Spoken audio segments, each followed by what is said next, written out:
Well, good morning. Today is day 7 and we are doing great. We have kitten confidence going on.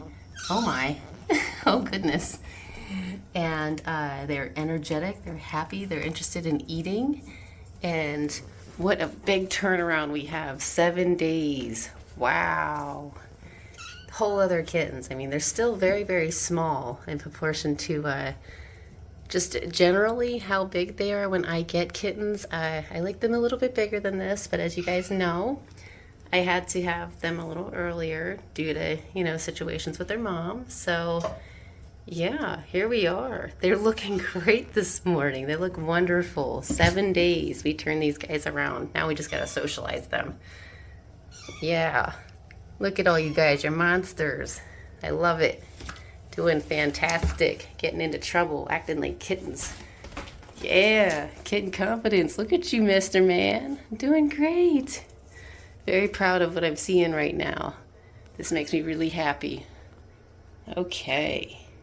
For breakfast this morning, we're using Fancy Feast Kitten and Purina ProPlan veterinary supplement with feline probiotic. And I let them out a little bit today, gave them some freedom. Just exploring a little, feeling a little playful, which is a wonderful sign, great sign of health. And somebody spilled a little kitten milk there on the floor. That's okay. They're looking great this morning. They're prepared for breakfast, and when they have a good appetite, that's also a good sign too. What are you guys doing? You having a good morning?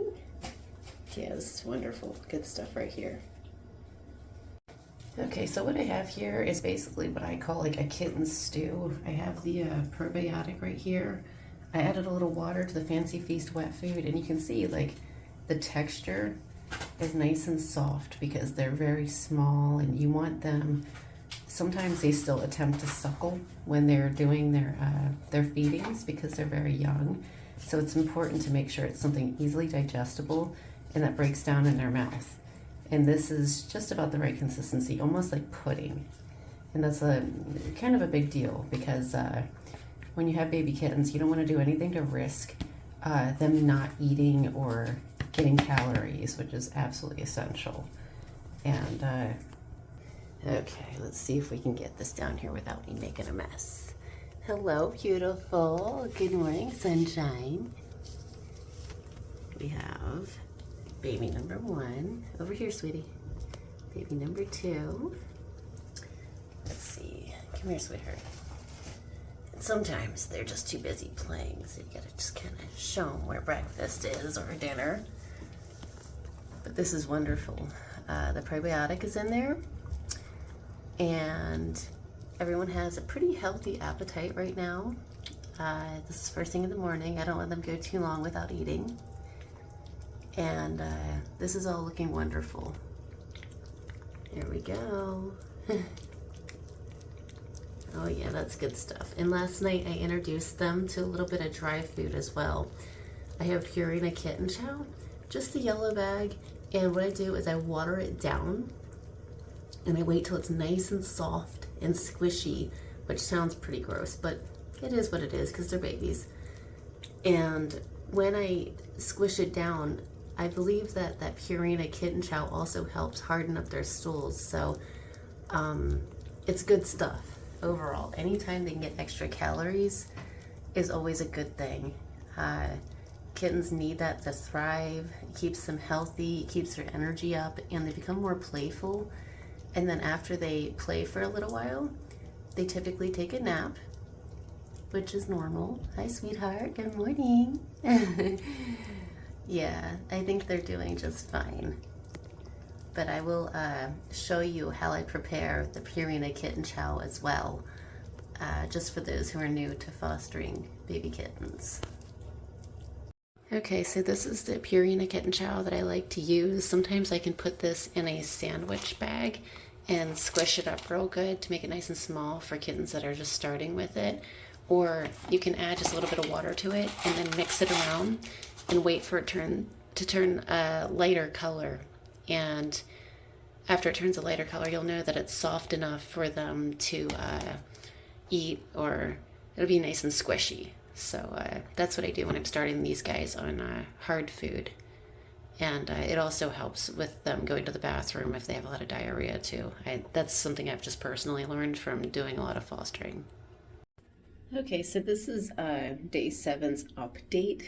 I wasn't planning on doing more than one a day, but today we are, because I was checking out their poop, which tells you a whole lot about what's going on in their bodies, after noticing, I don't know if you guys can tell, this one's not as bad. You can see it a little bit. She has some belly distension, or it looks kind of swollen. But in her poop, it's never a good thing to see anything alive, especially after deworming a kitten. If you continue to see movement in the poop or anything under the microscope that's moving or active, or anything that appears to be eggs, it's always, advised that we need to seek veterinary advice.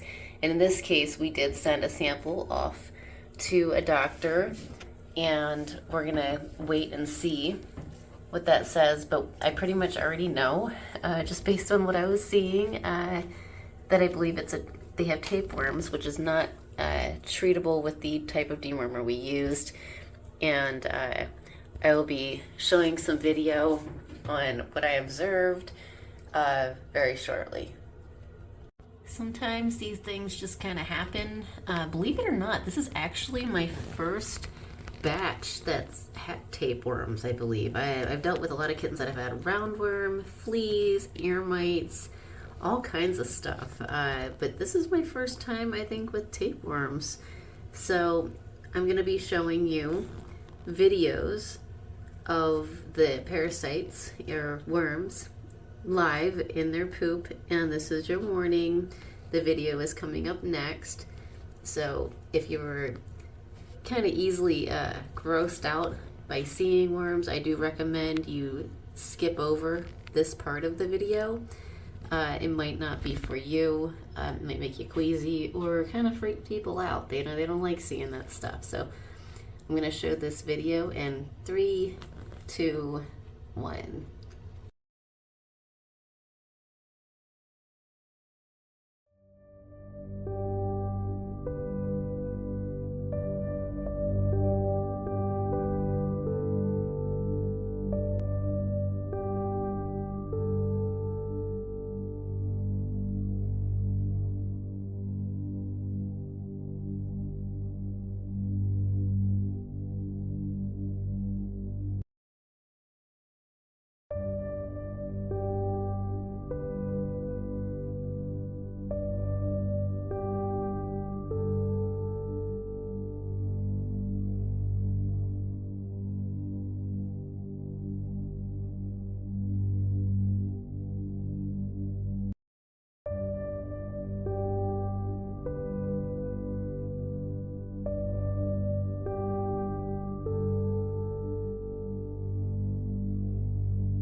The dewormer, hello, hi sweetie.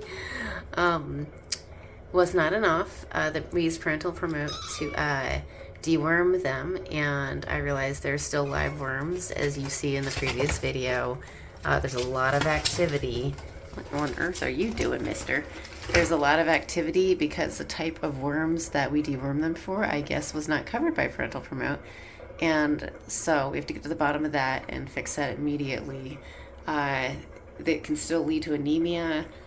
They still have distended, bloated little bellies. Their appetites are up, their eyes are clear, everything else looks pretty good for the most part. But when you have worms like these ones, which we believe are tapeworms, we did send a sample off to the vet, and we're waiting for medication back soon. It has to be treated differently depending on the type of worm that they have. So otherwise, their faces, their gums, their teeth, their eyes, everything else is beautiful, looks good, appetite is good. So small hurdles, but we're getting through it one day at a time. What is it, Mr. Man? You doing okay? So we can't treat them just yet because it's been so recent since I dewormed them. And we're gonna have to do it, I guess, next Saturday or in a few days from now. Oopsie. Just because we don't want to deworm them too many times too close together, but we're gonna get this under control. This is day 9. He's doing really well. He's a sweetheart, very affectionate. Sisters are doing well too. Over here, whoops, disappeared, hang on. There they are. Hello, there's Tina, Evelyn. There we go. Tina's so beautiful. And yeah, I mean, as long as their eyes are clear, their nose are clear, ears look good. Our biggest concern now is just getting the worms or parasites or whatever you want to call it under control, and that's it. They got called in, which means they're on a waiting list with the SPCA, and on that waiting list today they were called because that means they're ready. So when they're ready, they will go to the SPCA and then they'll be put on display. But first they have to go to quarantine and make sure that they are clean and that they think they're going to follow through with the remainder of their deworming, because I was not able to do it here. Typically I would have had them all tuned up, and the day that they go into the SPCA they would have a spay or neuter date. They would normally get a microchip and have already been dewormed, defleed, and all that good stuff. What? Are you okay, honey? You want to climb up there? I think these guys they are definitely ready though. They're definitely getting bored with their environment. I'm gonna miss this group. They're a fun group. Oh my goodness, give me that. Give me that. They sure do get into a lot of stuff. You always gotta make sure you have little tiny things picked up around your house when you have a kitten, that's for sure. Wow. So, still in day 10 here. And this guy here, he is just as sociable as can be. He's gonna do well, except for when his little sister pulls on his tail. But he's purring, he's happy, he's confident, and once he's, ready for adoption, he's gonna make a wonderful pet for somebody. I always miss these guys. I try to always remember their names, and I try to follow them a little bit, try to follow their journey, just so I can see them grow a little bit. If I can, I totally will. Yeah, it's always bittersweet when they go, that's for sure. All right, everybody, end of the road. These guys are going off to the SPCA to find better homes and get the medical attention they need. Thanks a lot. Like and subscribe.